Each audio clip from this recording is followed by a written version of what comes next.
जा उहे तोहफ़ा आहिनि जेकी अॼु मुख़्तलिफ़ बारगाह रिसालत में पेश थींदा। तव्हां अंदाज़ो करियो कि तव्हांजा इहे दवा ऐं मोती किथे किथे पेश थियण वारा आहिनि। त मूं उन माण्हू सोचियो त मूं दिलि में सोचियो त दुरूद शरीफ़ त मां बि पढ़ंदो आहियां, मुंहिंजो ज़रूरु कोई कंहिं ढेर इहो जेको ढेर आहे उन में आऊं बि ॻोल्हियां, इन में किथे न किथे मुंहिंजो बि नालो इन ढेर में लिखियलु हुजे। पर जॾहिं उन जे भरिसां ॿियनि जा ढेर मूं ॾिठा त मूंखे ॾाढी शर्मिंदगी महसूसु थी, छाकाणि त मुंहिंजो ढेर तमामु नंढो हो पर ॿियनि जा ढेर तमामु वॾा हुआ। एतिरे में मुंहिंजी अखि खुली वई, मूंखे अखियुनि में शर्मिंदगी जा उहे पाणी वेहण शुरू थियो। मूं पको इरादो कयो त हाणे अॻु खां बि वधीक आऊं कसर ते दुरूद पाक कंदसि। इहो मदीनतुल रसूल हिकिड़ो किताबु आहे, उनजे सिफ़े 427 मंझि आहे। इहे मुंहिंजा दोस्तो त तव्हांखे इन जे बारे में तव्हांखे छा ॿुधाइजे त इंसानियत जो प्रचार ई दुरूद पाक में आहे, इन वसीले में आहे। इंसानियत जो इस्लाम जो बुनियादी पैगाम ई इंसानियत आहे। दुरूद पाक में मोहब्बत, रहमत, उखुवत जो ज़रियो आहे। सूरत अंबिया 107 मंझि बि फरमान आहे त सूरत एज़ाब में 5-6 में बि आहे त अलाह साईं हुकुम बि ॾिए पियो त पाण बि दुरूद पढ़े थो, पंहिंजा मलाइक बि पढ़नि था, तव्हांखे हुकुम ॾिए थो। ॿिए पासे वरी उन महबूब करीम सल्लल्लाहु अलैहि वसल्लम खे रहमतुल आलमीन बि कोठे थो। रहमतुल मुस्लिमीन न, रहमतुल आलमीन, हर तरह जे लाइ रहमत ई रहमत। वरी सूरत बकरा में 2:7 में जेको अचे थो त न को तव्हां कंहिं ते ज़ुल्म कयो, न की तव्हां ते ज़ुल्म कयो वञो। तव्हां बि अॼु हिन पेंडाल मां इहो सिखो, न तव्हां कंहिं सां ज़ुल्म करियो, न तव्हां सां बि ज़ुल्म कयो वेंदो। कंहिं बि तरह सां तव्हां न कंहिं सां ज़ुल्म करियो, न तव्हां सां केरु अलाह सां चए थो न तव्हां कंहिं सां ज़ुल्म करियो। सूरत बकरा में आहे 2:7 जो आयत में, न तव्हां कंहिंसां ज़ुल्म करियो, न तव्हां सां ज़ुल्म। मुंहिंजे महबूब करीम सल्लल्लाहु अलैहि वसल्लम हदीस आहे, तव्हांजे हथ पेर खां कंहिंखे न ईज़ा न रसे, न उनखे तकलीफ़, न तव्हांजी ज़ुबान खां, न तव्हांजे उन गुफ़्तगू खां कंहिंखे अचे। अॼु इहो पैगाम आहे। तव्हांजो वक़्तु बि क़ीमती आहे, तव्हांजो पंधु बि वॾो आहे, तव्हांजो सफ़र बि वॾो आहे। तव्हांजे सिखण जे लाइ इहो तमामु मवाद तमामु वधीक आहे। ऐं हिन दोस्तनि ते बि फ़र्ज़ु आहे त इहो मवाद, इहो सबक़, इहो सलीक़ो, इहा महिनत, इहा ॿियनि तक बि पहुचायो। अॼु बि असांजी दुआ जो इख़्तिताम बि दुरूद आहे। त दुरूद अवल बि आहे, आख़िर बि आहे, छोटकारो बि आहे, निजात बि आहे, बरकत बि आहे, त रहमत बि आहे। त अॼु उन जी दुआ बि आहे। असल त मज़ो इन दुआ मंझि आहे। इहो जॾहिं हीरनि जा ढेर कॾहिं हुते गॾु थींदा, इहे सभु मूं तव्हांखे हवाला ॾिना।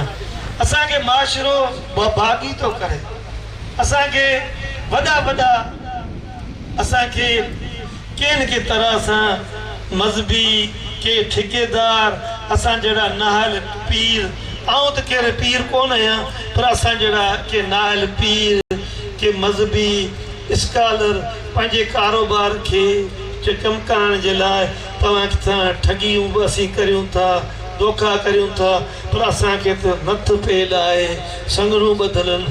असां मंझां न धोखो कंहिंखे पुॼंदो, न फ़िरेब पुॼंदो। जेकॾहिं इहो असां कयो त पंहिंजे इहो फ़लसफ़े सां कयोसीं, इहो पंहिंजे सां फ़िक्र सां कयो। पोइ असां जेकॾहिं पंहिंजी इन ड्यूटी मंझि जेकॾहिं कमी ऐं जेकॾहिं कोताही कई त पोइ असां पंहिंजी उन मनसूब सां कईसूं। असांखे ख़बर आहे त ड्यूटी बि सख़्तु हूंदी आहे, त ड्यूटी जेको ॾिए थो उनजो पुछाणो बि सख़्तु हूंदो आहे। असां हर वक़्तु उन पछतावे में आहियूं, मुआसबे में आहियूं, एहतिसाब में आहियूं त मतां किथे कमी ऐं पेशी न थी वञे। मुंहिंजा हीअ टई पुटड़ा बि हिते शायदि इहे मुंहिंजो पुटु वॾो जेको आहे हैदर शाह, जंहिंजी सॼियूं कारोबारी ज़िम्मेवारियूं उनजे हवाले असां आज़ादु आहियूं। इहो हुकुम बाबा साईं जिन उन वक़्तु जॾहिं बाबा साईं जिन आया त साईं मामदली बाबा साईं जिन खे चयो त हैदर शाह, साईं मूंखे मोहबत मंझां चवंदो हैदर शाह। अॼु बि माण्हू मूंखे चवनि था त बाबा साईं मूं पई हलाई बि गाॾी बाबा साईं मुंहिंजे भर में हुआ त साईं मामदली पुठियां वेठो त हैदर एतिरो हो जो साईं मामदली जे हंज में वेठो। त बाबा साईं चयो त हीउ जेको नंढड़ो तुंहिंजी हंज में आहे, साईं जे हथ में हिकिड़ो असो हो जंहिंमें वॾो पावर हो ऐं असांखे उहो सौंपियो बि वियो। ऐं उहो चयईं त हीउ जॾहिं ॿचिड़ो जवान थींदो त पोइ हैदर शाह आज़ादु थींदो, पोइ ए मामदली अदा तोसां गॾु हम सफ़र हूंदो, तोसां गॾु उन्हनि पंधनि में हूंदो त हिन नंढड़े खे जवान थियणु ॾे। उहो नंढड़ो जी जवान थींदो आयो, उन कॾहिं बि इहा सालियाना महफ़िल उन कॾहिं बि पंहिंजे कमनि कारनि जे हूंदे बि उन्हनि पंहिंजे उन्हनि दोस्तनि सां गॾु न मिस कई।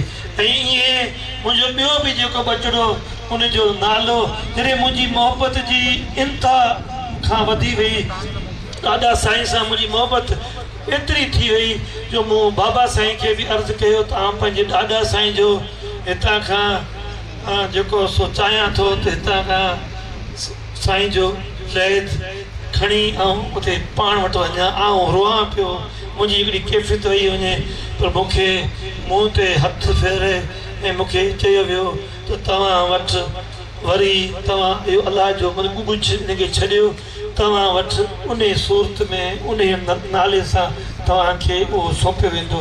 हालांकि नियाणियूं थियूं, घणे टाइम खां पोइ उहो थियो, नालो बि साईं मामदली रखियो, अक़ीक़ो बि साईं मामदली कयो।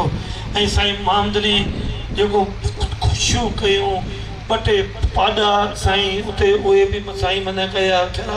त इहे सभु इन्हनि हस्तियुनि जा, इहे जेकी तव्हां उनजी ज़ात ॾांहुं न वञो, उनजे इख़लाक़ खे ॾिसो, उनजे किरदार खे ॾिसो। ज़ातियुनि वारा त हज़ार ई मिलंदा, पर किरदार खे ॻोल्हियो, इख़लाक़ खे ॻोल्हियो, माण्हूपे खे ॻोल्हियो, माण्हू खे ॻोल्हियो। बेवफ़ाई जे रस्ते ते तव्हांखे हज़ारे दावतूं मिलंदियूं, मदो कंदा, तव्हांखे आलीशान ख्वाब तव्हांखे ॾेखारींदा, पर बेवफ़ाई में जफ़ा थो ख़तमु थियण वारो मिटी जो प्यालो थो टुटी वेंदो। चांदी जा प्याला थियो, जेकॾहिं पट ते किरी वञो वरी बि तव्हां ठही सघो, मिटी कोन थींदो। बेवफ़ाई मिटी जो प्यालो थो। ख़बरदार, बेवफ़ाई खां बचो। फ़लसफ़े थियो, अॼु बि असीं उन फ़लसफ़े ते क़ाइमु आहियूं ऐं असांखे क़ाइमु रखियो वियो आहे। असांखे कहिड़ी ताक़त, कहिड़ी असांजी औकात, पर असांखे बि उन में रखियो वियो आहे। ऐं तव्हांखे बि हिते का कुवत आहे, कंहिं ताक़त आहे जे तव्हांखे फ़ी सबीलिल्लाह पंहिंजे ख़र्च ते हिते केॾे सुकून सां ऐं आराम सां हिते आंदो आहे। मुंहिंजा दोस्तो, हिन महफ़िल जूं, हिन प्रोग्राम जूं, हिन इवेंट जूं, वरसी जूं, मोहिब साईं जे उर्स जूं तव्हांखे लखे किरोड़े तव्हांखे मुबारक हुजनि। हाणे जीअं साईं रहमतुल्लाह जो अनाउंस थिए, अॼु तव्हांजा केतिरा हीरा ऐं मोतियुनि जा ढेर जेकी जमा थिया, कंहिंजा थोरा, कंहिंजा घणा, वञी उते ढेर पुॼंदा, उन में तव्हां असांजा अलाए केतिरनि जा नसीब ठहंदा, नाला हूंदा। हाणे साईं रहमतुल्लाह खे चवंदासीं